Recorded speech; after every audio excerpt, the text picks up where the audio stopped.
Hello my dear student आप सभी का मोस्ट वेलकम है। आज के इस वीडियो लेक्चर में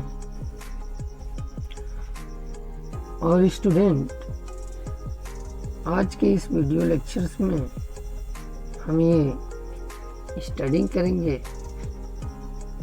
कि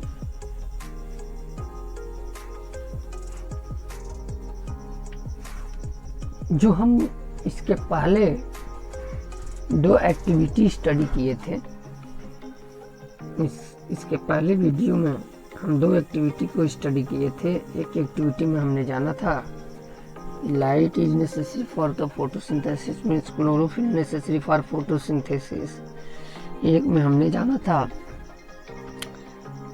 कि carbon dioxide is necessary for photosynthesis.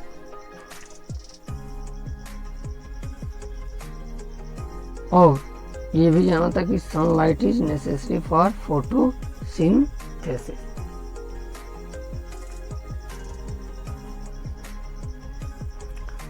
इसके साथ हम ये भी स्टडी किए थे कि कैसे ऑटोट्रॉपिक जो ऑर्गेनिज्म हैं वो अपनी एनर्जी की डिमांड को पूरा करते हैं, अपनी एनर्जी की रिक्वायरमेंट को पूरा करते हैं।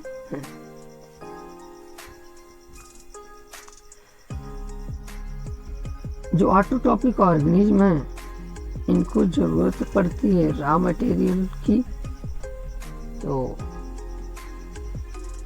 रॉ मटेरियल क्या होता है फोटोसिंथेसिस का? स्टूडेंट आप कमेंट बॉक्स में लिख सकते हैं कि क्या रॉ मटेरियल होता है फोटोसिंथेसिस का। ठीक है, किसके लिए जरूरत होती है इनको रॉ मटेरियल के लिए? तो ये बिल्डिंग करने के लिए, अपने बॉडी को बिल्डिंग करने के लिए इनको रॉ मटेरियल की जरूरत थी।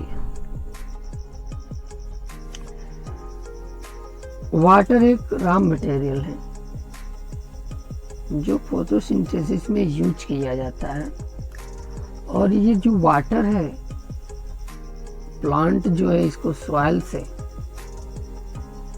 अपने रूट के द्वारा एब्जॉर्ब कर लेता है, टेक कर लेता है। सॉइल से कौन से प्लांट एब्जॉर्ब या टेक करते हैं? तो ये टेरेस्ट्रियल प्लांट जो होते हैं वो सॉइल के द्वारा एब्जॉर्ब कर लेते हैं। दूसरे न्यूट्रिएंट मटेरियल को भी प्लांट की जरूरत पड़ती है, जैसे कि नाइट्रोजन है, फास्फोरस है, आयरन है, मैग्नीशियम है। इसको भी प्लांट जो है टेक कर लेता है। कहाँ से? सॉइल से। किसके हेल्प से? तो रूट की हेल्प से। नाइट्रोजन बहुत जरूरी है, ये बहुत इसेंशियल एलिमेंट है जो प्रोटीन सिंथेसिस में यूज किया जाता है और दूसरे कंपाउंड के भी फॉर्मेशन में यूज किया जाता है नाइट्रोजन को।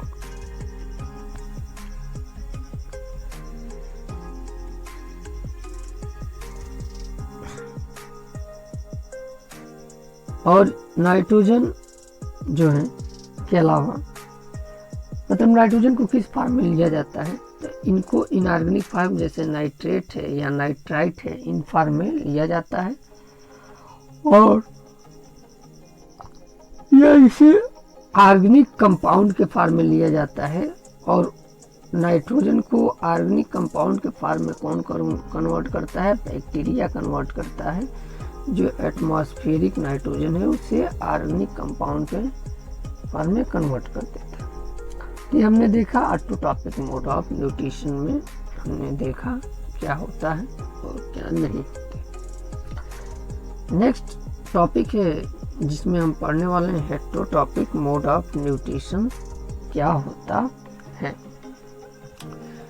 और बहुत मोस्ट इम्पॉर्टेंट टॉपिक है student, heterotrophic mode of nutrition बहुत ही इम्पोर्टेंट टॉपिक है। प्रत्येक जो ऑर्गेनिज्म है वो अपने इन्वायरमेंट में लिव करने के लिए एडाप्ट है और लिव करेगा तो उसको न्यूट्रिशन की जरूरत पड़ेगी। अब ये जो अपना न्यूट्रिशन है वो अलग अलग है, डिपेंड करता है कि उसके चारों तरफ कैसी फूड मटेरियल अवेलेबल है जिससे कि वो ऑर्गेनिज्म फूड लेता है। जैसे कि अगर एग्जाम्पल के बारे में बात करें कि जो फूड अवेलेबल्स हैं वो स्टेशनरी है, जैसे कि ग्रास एक जगह है, जैसे फूड एक जगह पाए जा रहे हैं, या मोबाइल से यानी फूड एक जगह से दूसरे जगह जा रहे हैं, जैसे कि डियर्स।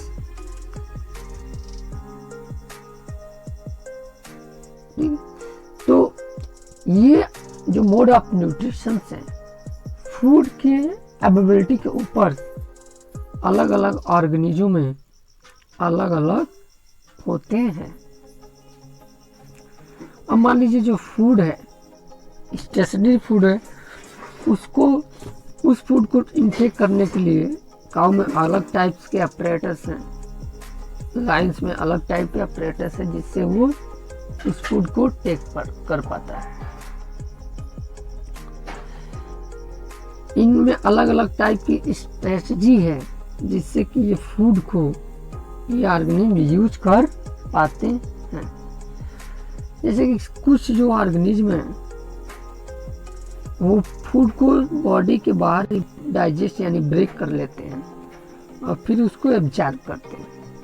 जैसे कि एग्जाम्पल में फंगी को देखें जो ब्रेड पे ग्रो करता है, या ईस्ट है, या मशरूम है, ये सब बॉडी के बाहर फूड को कॉम्प्लेक्स फूड को सिंपल में तोड़ देते हैं। यानी एक तरह से कह सकते हैं कि ये एक्स्ट्रा सेलुलर डाइजेशन शुरू करते हैं फिर उसको एब्जॉर्ब कर लेते हैं। जबकि दूसरे कुछ ऑर्गेनिज्म हैं जो होल मटेरियल को बॉडी के अंदर ले लेते हैं और फिर उसको ब्रेक करते हैं यानी डाइजेस्ट करते हैं।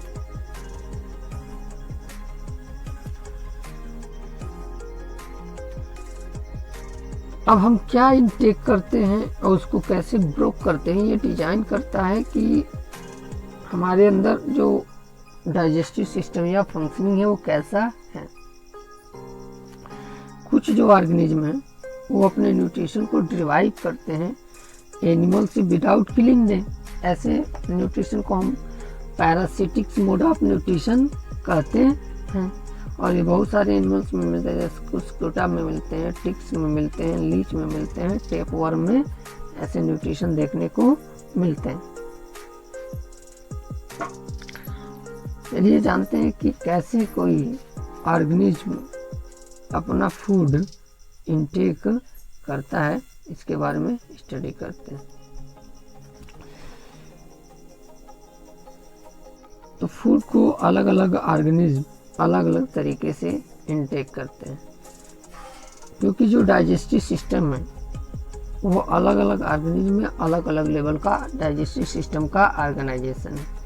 जैसे सिंगल सेल ऑर्गेनिज्म है तो वो फूड को इंटायर सरफेस के द्वारा इनटेक कर लेता है, लेकिन जो कॉम्प्लेक्स ऑर्गेनिज्म है तो उनमें डिफरेंट टाइप के पार्ट होते हैं जो स्पेशलाइज फंक्शन को क्या करते हैं, परफॉर्म करते हैं, उसके थ्रू ये फूड लेते हैं। अगर सिंपल टाइप के ऑर्गेनिज्म की बात करें जैसे कि अमीबा है, ये अपना फूड टेक करता है एक टेम्पररी फिंगर लाइक स्ट्रक्चर बना करके, एक्सटेंशन बना करके जो इसके सेल सरफेस पे बनते हैं और ये फूड के से फ्यूज कर जाते हैं और फिर फूड को चारों तरफ ये फूड वेहिकल का फॉर्मेशन करके अपने बॉडी के अंदर वो इनसाइड द फूड वेहिकल उस कॉम्प्लेक्स फूड मटेरियल को फिर ये क्या करता है, ब्रोकन करता है सिंपल फूड मटेरियल में और फिर वो सिंपल फूड मटेरियल इसके साइटोप्लाज्म में डिस्ट्रीब्यूट हो जाता है डिफ्यूज होकर के। जबकि जो रिमेनिंग फूड मटेरियल है वो मूव करके फिर सरफेस पे आता है और फिर उसे ये बॉडी से बाहर रिलीज कर देता है। सेम इसी टाइप का जो है डाइजेशन है ये पैरामीशियम में भी होता है जो यूनिसेलुलर टाइप का ऑर्गेनिज्म है, लेकिन इसमें फूड को टेक करने के लिए एक स्पेसिफिक स्पॉट होता है जिसके थ्रू ये फूड को बॉडी के अंदर इनटेक करता है। फिर ये फूड बॉडी में मूव कर जाता है इस स्पॉट के थ्रू, और इस स्पॉट के थ्रू फूड को बॉडी के अंदर जाने के लिए सिलिया भी हेल्प करती हैं जो इसके बॉडी के सरफेस पे पाई जाती है। तो ये अमीबा है, ये देखिए ये फूड मटेरियल्स है, और ये अमीबा है। पहले सीडोपोडिया का ग्रोथ किया इस फूड मटेरियल के चारों तरफ, फिर ये इस फूड मटेरियल को फूड वेहिकल में कवर कर लिया, फिर इस फूड वेहिकल पर को डाइजेस्ट किया और फूड मटेरियल को बॉडी के अंदर डिस्ट्रीब्यूट कर दिया। Thank you very much student for watching the video.